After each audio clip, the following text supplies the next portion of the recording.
Welcome to Believers Talk with Joe and Steve. I'll be your host. My name is Joe, and for those of you who do not know, we are continuing to do a breakdown of each position before the 2018 season starts. So in this video, we'll go over the wide receivers. We just finished up with the defense. We did every position. We went safety, cornerback, linebacker, defensive end, defensive tackle. Now we're going to start on the offensive side of the ball with the wide receivers. We're going to go on the outside and work our way in until we get to the end of the last video. We'll be on the quarterback position. We know we have a lot of questions at quarterback. We look forward to hopefully maybe having some answers, and we do want to have all these videos out to you before the start of training camp, which is this Thursday. So we will get these videos out probably day by day. You'll see new videos, so be sure to check them all out. If you want to wait till the end, I'll have a playlist together. You can check them all out at once.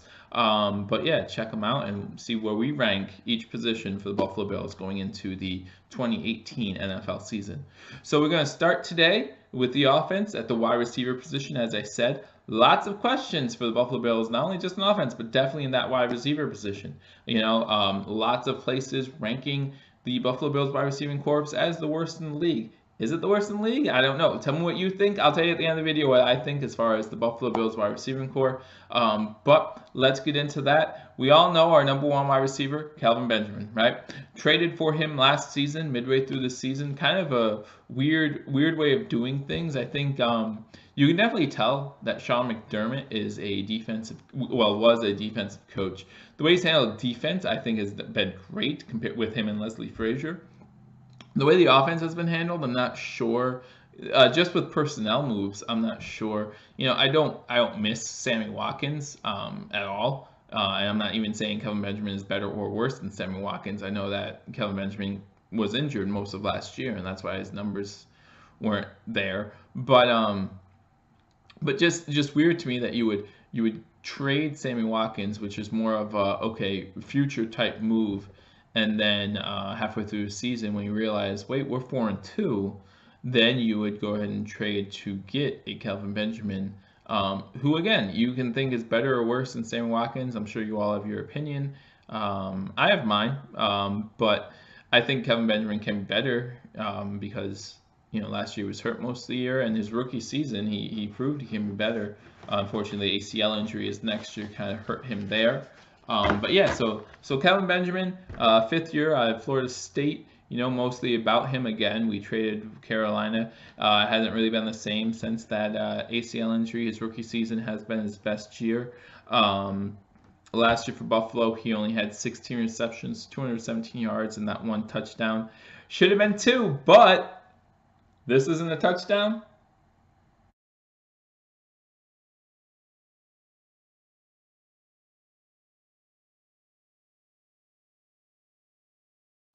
Looks like a touchdown to me, but pellets come up all the time for random reasons. So not because the pellets are coming up that it's a touchdown or anything like that. We're not salty about that at all, are we, Buffalo? Oh my gosh. I remember that game. Yeah, lots of anger in that game. That was right before the half. Wasn't a good halftime show for me. But anyhow, so 217 yards, the 1 touchdown, and that was it. So we really want more production out of Kelvin Benjamin. Now, a lot of you out there will say, well, look who's throwing him the ball. And that debate has been blown, not out of proportion, but it's just been, we've all had it, right? We've done a show on it. We've probably done 2 or 3 shows on it. We've gone off about Tyrod, but he's not with the Bills anymore. Whether you are a Tyrod fan or a Tyrod hater, here's one thing I'll say to you. He's no longer here, okay? So come week 1, whether it be Josh Allen, A.J. McCarron, or Nathan Peterman, that's our guy. And there's no way it's going to be Tyrod Taylor. So I wish Tyrod nothing but the best in Cleveland, but this is our team. So we'll stop with the Tyrod debates because it doesn't matter anymore. So Kelvin Benjamin, we're hoping for him to go back more to rookie form from his rookie season. Again, he seems healthy, was at minicamp, and he seemed healthy. He seemed like he was doing okay. So hopefully he'll be ready to go come regular season. We hope that these injuries don't keep plaguing him. But speaking of injured wide receivers, we do have second-year guy Zay Jones, who we're unsure about. We have no idea. We know he has a knee injury, but we don't know. I mean, we know they don't expect it to keep him out for the whole season. But when you hear things like that, you wonder, do you mean that he's going to be hurt for part of the regular season? Will he be ready to go come preseason? We don't really know. I haven't heard anything. If you've heard something, let me know because I'm kind of confused. We had the off-season antics with him fighting for Jesus and getting in trouble and all that kind of stuff. We did a video on that, of course. And then we hear about this knee injury, which was, for all we know, it's when he kicked the window. He tore something in his knee. But you know what? This wide receiving core is not great without him. We definitely want him there. He did have a disappointing year last year, but I do think that he would be due for a better year. I mean, I'm still excited about Zay Jones coming out of Eastern Carolina. Just his second season, he had a rough year last year. Again, if you want to blame the guy throwing the ball, I don't care. Just know that he had a rough year. I think he only had like 27 catches, 316 yards, 2 touchdowns. Okay, that's not going to cut it. But look at our top 1-2 receivers. You're talking about, let's add them together. Let's add them together right now. You're talking about 16 for Kelvin Benjamin. You're talking about 27. So you're talking 43 receptions between our top 2 wide receivers. You gotta be kidding me. That can't be where we're at. Like 43 receptions is a number 2 on some other teams. Like, you need some guy who's going to get you 60, 70, 80 catches. It's not coming from Charles Clay. It might come from McCoy. It might, but you can't have your running back do everything. You just can't do that in this league. We need to have wide receivers. So I'm obviously not happy about those stats, but this is a new year. We can breathe, take a step back. But those are our 1-2. I know Dable said that when Zay Jones comes back, he'll have to work to get back to number 2. But let's be honest, with our wide receiving core, it's not going to take a lot of work. Those are just words being said, so that way it sounds good for the press, right? And that's okay. That's his job. So I'm happy to hear that. But yeah, I think Zay Jones will easily be the number 2 if and when he's healthy again. So going down this list, the rest I'll do alphabetically because half these names you haven't ever heard of. Maybe you have, maybe you haven't. But we have Quan Bray, Auburn, 4th season. This is going to be his first season with the Bills after spending the first 3 years with the Colts. A lot of time returning punts and kickoffs, which might be why he's here. Again, we got rid of Tate, who was our big return guy last year. So, and I know Steve is unhappy about that. Steve, I'm sorry, but he's not here. So we have to find another return guy who can hopefully fill that void. So maybe it's Quinn Bray, but another wide receiver who did spend a lot of time at the special teams returning punts and kickoffs would be Kalen Clay. Utah, this is his 5th season. In 42 punt returns, he had 2 TDs and 9.4 yards per punt return average. So these 2 guys, Bray and Clay, I actually kind of expect them to be the guys fighting it out for that 6th wide receiver spot and that opportunity to return kicks and punts. So that's definitely a battle that you should probably keep an eye on come training camp, come preseason. I think that will be a thing to keep an eye on. Who's going to be our punt returner? Who's going to be our kick returner? Now with kick returns, you have the 25-yard line rule now with the touchback. So hopefully a lot of touchbacks, but you still have teams that are smart enough to work with that. And we have new kickoff rules now. Who knows how that's going to play out? So we do want to make sure we have the best returner we can have back there. And so I think it's going to be between Bray and Clay as far as who that is. Next on the list, we have Malachi Dupree. This is his 2nd season out of LSU. A lot's being said about this kid.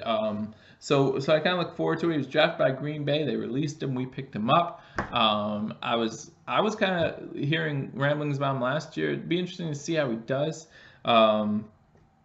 He did spend all of last year on the practice squad, but we'll see what happens this year again with the lack of depth at the wide receiver position as it is. Maybe he gets on the team, and that's not to say that he's going to be a bad wide receiver. Just lucky to be on a bad team. Like, he could be a good wide receiver, could be a good slot guy. We have plenty of examples of LSU wide receivers who weren't highly touted coming out of college, who actually turned out to be pretty good. So we'll see, what happens. Next on the list, we have Robert Foster from Alabama, rookie wide receiver. We got him as an undrafted free agent. He was a 5-star recruit coming out of high school, so there were high expectations on him. He didn't live up to those expectations in Alabama, which can be hard to do. You quickly fall on the depth chart. No matter what position you are at a school like Alabama, you have 7 5-star recruits. If you're not on the top of your game to start off, you'll quickly fall down that list, and all of a sudden you find yourself kind of down on the depth chart, just trying to work your way back up, and it doesn't always work that way. So we'll see. Again, undrafted free agent, he'll be in there. I think Buffalo's a good place to be if you want to make it as a wide receiver. You have your best shot. We're going to give you all a look, so try it. Andre Holmes, this is going to be his 7th season. Did spend some time with the Bills. He spent last year with the Bills. I thought he had a decent season, so I look for him to be a Bill, make that roster.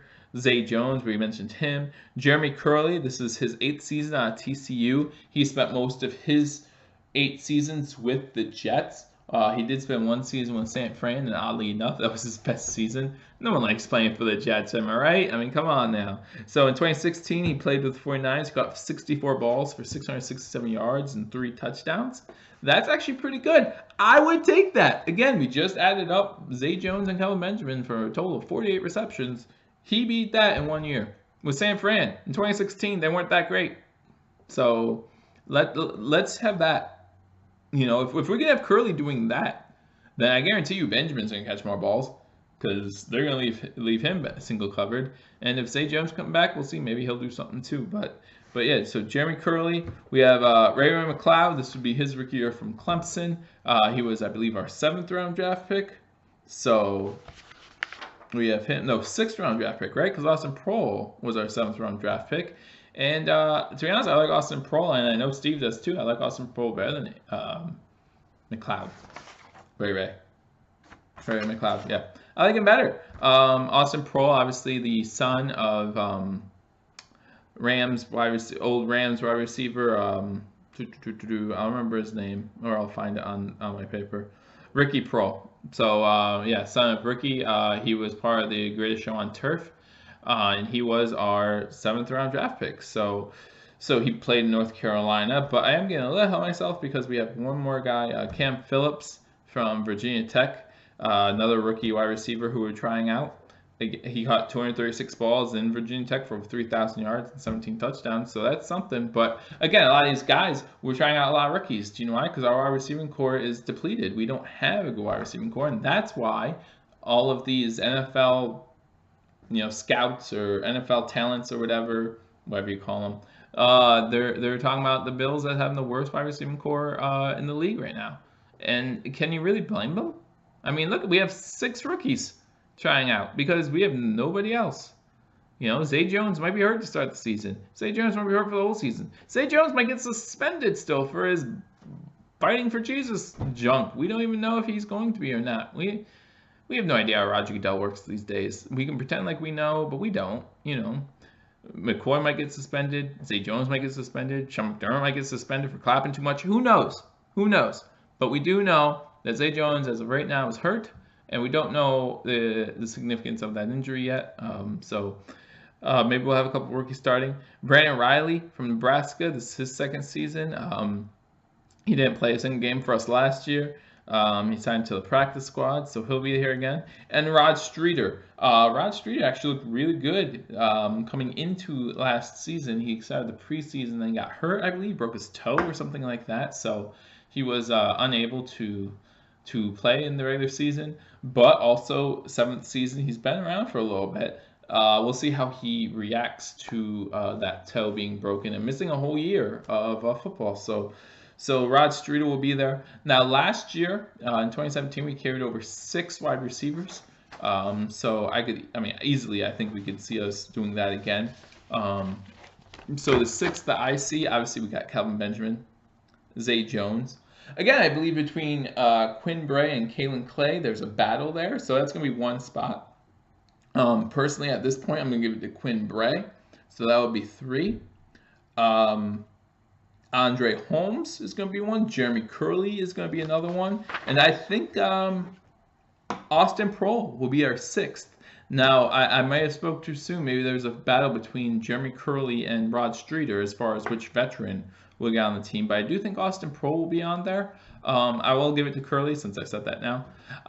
But yeah, so those will be the 6 guys I think that make it to the 53-man roster. Again, Bray will be there as mostly our punt and kick returner. But yeah, those will be the 6 guys. So let me know what you think. Let me know if you agree or disagree with my assessment of the 6 wide receivers that we will get on our team. But other than that, that's pretty much it. Now, as far as a grade goes for this crew, I'm pretty sure by this video you can pretty much tell I am not impressed by our wide receiving core. However, that can all change with a good quarterback. So right now I'm gonna look at our wide receivers and say it's definitely a D, and it's trending down towards a D minus. It's not even trending up at this point, but it's a D. But yeah, like I said, good quarterback can change things, right? So, but that's it. Tell me what you guys think. I know some of you were thinking I was a little too high on our defense. Well, here's reality: our defense needs to be great because our offense isn't gonna be that great. So, but let me know what you think. Again, if you haven't already subscribed to this channel, please be sure to do that. We will constantly keep you updated, whether it be training camp, preseason, postseason, regular season, all of it. We'll keep you posted right here on Believers Talk. So until next time, go Bills.